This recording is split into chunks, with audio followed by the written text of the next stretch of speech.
റവ പപ്പടം നിങ്ങൾ കഴിച്ചിട്ടുണ്ടോ? ഒന്ന് കമൻറ്റ് ചെയ്യൂ കേട്ടോ. കാരണം ഞാൻ ഈ അടുത്ത കാലത്താണ് ഇങ്ങനെ റവയും കൊണ്ട് പപ്പടം ഉണ്ടാക്കാന്നുള്ളത് അറിയണതും ഉണ്ടാക്കി നോക്കണതും.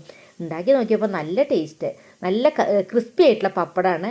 നമ്മളിത് ഉണക്കി സൂക്ഷിച്ച് വെച്ച് കഴിഞ്ഞാൽ നമുക്കിത് ആവശ്യാനുസരണം എണ്ണയിലിട്ട് വറുത്ത് കോരി എടുത്താൽ മതി. ചോറിൻ്റെ ഒപ്പം കഴിക്കാം, അതേപോലെ ചായക്കൊപ്പം സ്നാക്സായിട്ട് കഴിക്കാം. കുട്ടികൾക്കൊക്കെ നമ്മൾ ബേക്കറിയിൽ നിന്ന് വാങ്ങി കൊടുക്കുന്ന ഐറ്റംസിന് പകരം ഇങ്ങനെ ഉണ്ടാക്കി കൊടുക്കുകയാണെങ്കിൽ അവർക്ക് കറുമുറാന്ന് കഴിച്ച് കൊണ്ടിരിക്കാം. അപ്പോൾ എന്തായാലും ഇത് വളരെ ഈസിയാണ് ഉണ്ടാക്കാം.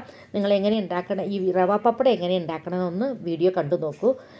എന്തായാലും വീഡിയോ കണ്ട ശേഷം നിങ്ങളുടെ അഭിപ്രായങ്ങളൊന്ന് കമൻറ്റ് ചെയ്യണം. പിന്നെ വീഡിയോ സബ്സ്ക്രൈബ് ചെയ്തിട്ടില്ലെങ്കിൽ ചെയ്യണം. അതേപോലെ ലൈക്ക് ചെയ്തോളൂ ഇപ്പം തന്നെ, എന്നിട്ട് വീഡിയോ മുഴുവനായിട്ട് കണ്ടോളൂ.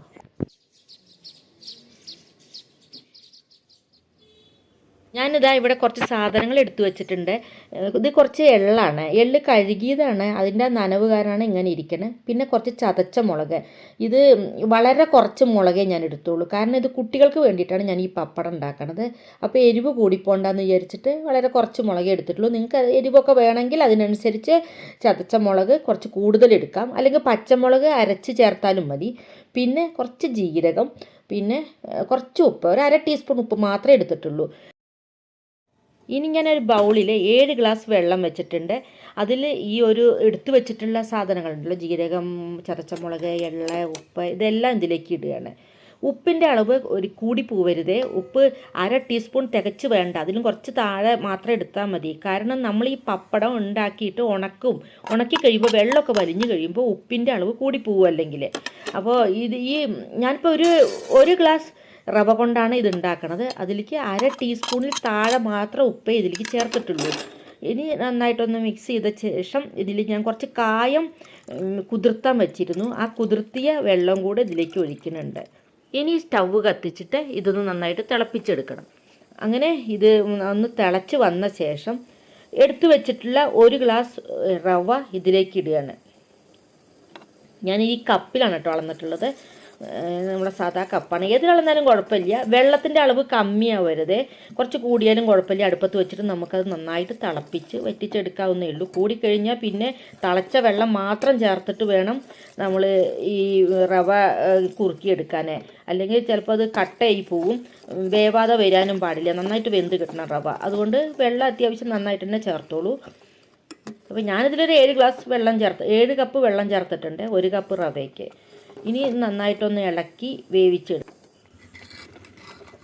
കുറുക്കിയെടുത്തിട്ട് ഈ ഒരു കൺസിസ്റ്റൻസിയിൽ നമുക്ക് സ്റ്റവ് ഓഫാക്കാം. ഇതൊരു ദോശമാവിൻ്റെയൊക്കെ ആ ഒരു അയവിൽ വേണം നമ്മുടെ മാവ്. ഇത് ഇരുന്നാൽ തണുത്ത് പോവും, അതുകൊണ്ട് അതിനനുസരിച്ചിട്ട് അതിന് മുന്നേ തന്നെ നമ്മൾ സ്റ്റവ് ഓഫാക്കണം.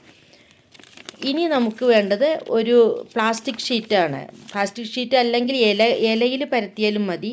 ഇത് പ്ലാശിൻ്റെ ഇലയാണ് കേട്ടോ. ഇങ്ങനത്തെ ഇല നിങ്ങൾ കണ്ടിട്ടുണ്ടോ? ഇതാണ് പ്ലാശ്. ഇത് വിഷുവിനൊക്കെ അട ഉണ്ടാക്കാനൊക്കെ യൂസ് ചെയ്യാറുണ്ട് സാധാരണ നാട്ടുമ്പുറങ്ങളിൽ. ഈ ചെടിയൊന്നും ഇപ്പോൾ എവിടെ ഇല്ല. അപ്പോൾ എന്തായാലും ഇവിടെ ഒരു ചെടി നിൽക്കുന്നുണ്ട്, അതൊന്നും ഞാൻ പറിച്ചെടുത്തതാണത്. അപ്പോൾ ഇതിൽ നമ്മൾ എണ്ണ തേക്കണം, എല്ലാ ഇലകളിലും എണ്ണ തേക്കണം. വേണമെങ്കിൽ പ്ലായിലയിലും പരത്താം, പ്ലായിലയിലും എണ്ണ തേച്ചിട്ട് വേണം പരത്താൻ. പപ്പടം അടർത്തിയെടുക്കാൻ എളുപ്പത്തിന് വേണ്ടിയിട്ടാണ് എണ്ണ തേക്കണത്. അത് കൂടുതലായി പോവരുത്, ചെറുതായിട്ട് ഒന്ന് തേച്ചാൽ മതി, അല്ലെങ്കിൽ എണ്ണയുടെ ഒരു മണം വരും. നിങ്ങൾക്ക് കനം കമ്മിയുള്ള പപ്പടമാണോ വേണ്ടത് വെച്ചാൽ ഒന്നും കൂടി നന്നായിട്ട് പരത്തിയെടുക്കുക. ഒന്നുകൂടി ലൂസായിട്ടാണെങ്കിൽ അത് നന്നായിട്ട് നമുക്ക് കനം കമ്മിയാക്കി പരത്താൻ പറ്റും. ഇത് കുറച്ച് തിക്കായിട്ടുള്ള പപ്പടമായിരിക്കും. പ്ലാസ്റ്റിക് ഷീറ്റാണ് എടുക്കണമെന്ന് വെച്ചാൽ നല്ല ജോലി എളുപ്പം കഴിയും കേട്ടോ, പെട്ടെന്ന് തന്നെ അടർത്തിയെടുക്കാനൊക്കെ നല്ലതാണ്. അപ്പോൾ അതിലും എണ്ണ തേക്കണം. എണ്ണ തേച്ച ശേഷം പരത്തിയെടുക്കുക, അങ്ങനെ പപ്പടത്തിൻ്റെ മാതിരി വട്ടത്തിൽ പരത്തിയെടുക്കാം. ഞാൻ ഈ പ്ലാസ്റ്റിക് ഷീറ്റ് ഞാൻ അധികം വെയിലത്ത് ഒരുപാട് നേരമൊന്നും വെക്കുന്നില്ല. ഒരു 2-3 മണിക്കൂർ അത്യാവശ്യം വെയിൽ കിട്ടിക്കഴിഞ്ഞാൽ ഇത് വിട്ടു വരും, അടർന്നു വരും, മോൾ ഭാഗമൊക്കെ ഉണങ്ങും ചെയ്യും. അപ്പോൾ എടുത്തിട്ട് വേറൊരു സ്റ്റീലിൻ്റെ പ്ലേറ്റിലേക്ക് മാറ്റിയാണ് ഞാൻ ചെയ്യാറുള്ളത്. അപ്പോൾ അങ്ങനെ ഇതൊക്കെ വട്ടത്തിൽ ഇങ്ങനെ പരത്തി. ഞാനിപ്പോൾ പരത്തുന്നത് എനിക്ക് സുഖമില്ലാത്ത കാരണം വെയിൽ വല്ലാതെ കൊള്ളാൻ വയ്യ, അതുകൊണ്ട് വലിയ ഷേപ്പൊന്നും നോക്കണില്ല. ശരിക്കും റൗണ്ടായിട്ടൊക്കെ പരത്തുകയാണെങ്കിൽ പപ്പടം നല്ല ഭംഗിയുണ്ടായിരിക്കും. ഒരു വള വച്ചിട്ട് വളരുള്ളിൽ പരത്തിയ ശരിക്കും റൗണ്ടായിട്ട് കിട്ടും. ഞാനിപ്പോൾ തൽക്കാലം ഇതൊന്ന് ഇങ്ങനെ ചെറുതായി പരത്തിയെടുക്കുന്നേ ഉള്ളൂ. ഒരു 2-3 മണിക്കൂർ വെയിൽ കൊണ്ടപ്പോൾ ഇത് ഒരു പകുതി മേൽഭാഗമൊക്കെ ഉണങ്ങിയിട്ടുണ്ട്. അപ്പോൾ ഞാൻ ഈ പ്ലാസ്റ്റിക് കവറൊന്നും എല്ലാം എടുത്തിട്ട് ഒരു സ്റ്റീൽ പാത്രത്തേക്ക് മാറ്റുകയാണ്. ഇലയിലാക്കിയതും ഇല ചുരുണ്ട് പോയിട്ടുണ്ട് വെയിൽ കൊണ്ടിട്ട്. അപ്പോൾ അതൊന്നും അതെടുത്തിട്ട് ഒരു പരന്ന പാത്രത്തിലേക്ക് മാറ്റി, പ്ലേറ്റിലോ അല്ലെങ്കിൽ ഒരു താലത്തിലോ എന്തിലെങ്കിലും മാറ്റി വെച്ചാൽ മതി. ഇനി വെയിൽ കൊണ്ട് നന്നായിട്ട് ഉണങ്ങി കിട്ടട്ടെ. 2 ദിവസം കൊണ്ട് ഇത് നന്നായിട്ട് ഉണങ്ങി കിട്ടിയിട്ടുണ്ട്. നമ്മൾ അധികം കനമില്ലാതെയാണ് പരത്തുന്നത്. ഒന്നും കൂടി ലൂസായിട്ടുള്ള നമ്മുടെ ആ ബാറ്റർ ആയിരുന്നു ഒന്നും കൂടി ലൂസാക്കിയിട്ടാണെങ്കിൽ ഇത്തിരി കനമില്ലാതെ നമുക്ക് പരത്താൻ പറ്റും. അങ്ങനെയാണെങ്കിൽ 1 ദിവസം കൊണ്ട് തന്നെ ഉണങ്ങി കിട്ടും. ഇത് കുറച്ച് കനത്തിലായിപ്പോയി. അപ്പോൾ എന്തായാലും 2 ദിവസം കൊണ്ട് നന്നായി ഉണങ്ങി കിട്ടി. ഇനി ഇത് നമുക്ക് ഒരു ഡപ്പയിൽ അടച്ച് സൂക്ഷിച്ച് വെച്ചാൽ 1 വർഷമൊക്കെ ഒരു കേടും വരാതിരിക്കും. പിന്നെ നമുക്ക് ആവശ്യമുള്ള സമയങ്ങളിൽ നമ്മൾ എണ്ണ അടുപ്പത്ത് വെച്ച് ചൂടാക്കിയ ശേഷം ചൂടായ എണ്ണയിലേക്ക് ഇതിട്ടിട്ട് നമുക്ക് വറുത്ത് കോരി എടുക്കാം.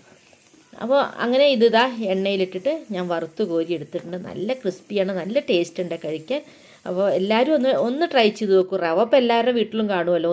വെറുതെ ഒന്ന് ട്രൈ ചെയ്ത് നോക്കൂ, കുറച്ചെടുത്തിട്ടെങ്കിലും.